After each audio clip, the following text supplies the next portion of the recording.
Hello everyone, আজকে ছিল শান্তিনিকেতনে আমাদের ফার্স্ট ডে। আর ঘুম থেকে ওঠার পরেই জানলা দিয়ে দেখতে পেলাম এই সুন্দর একটা দৃশ্য।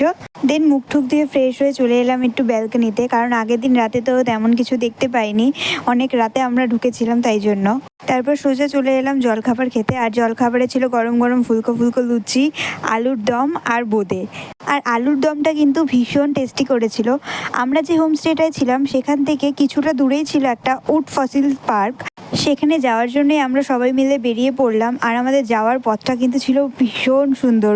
ওপরে নীল আকাশ, কিছু মেঘেরা চলছে আর দু সাইডে সবুজ গাছপালা। আর এই একঘেয়ে পিচের রাস্তা পার করে আমরা চলে এলাম রাঙামাটি দেশে। পার্কে এসে প্রথমেই আমরা চারপাশে একটু ঘুরে নিয়ে টিকিট কেটে নিলাম পার্কে ঢোকার। আর পার্কের টিকিটের প্রাইস পড়েছিল পার হেড 10 টাকা করে।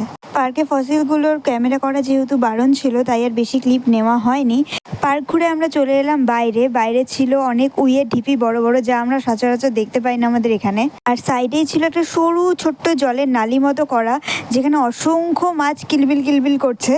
এরপর বেলা হয়ে যাওয়ায় আমাদের আবার আরেক জায়গায় যেতে হবে, তাই জন্য আমরা ধরলাম বাড়ির পথ। এরপর কোল্ড ড্রিঙ্কস আর একটু চিপস খেয়ে একটু রিচার্জ হয়ে নিলাম সবাই মিলে।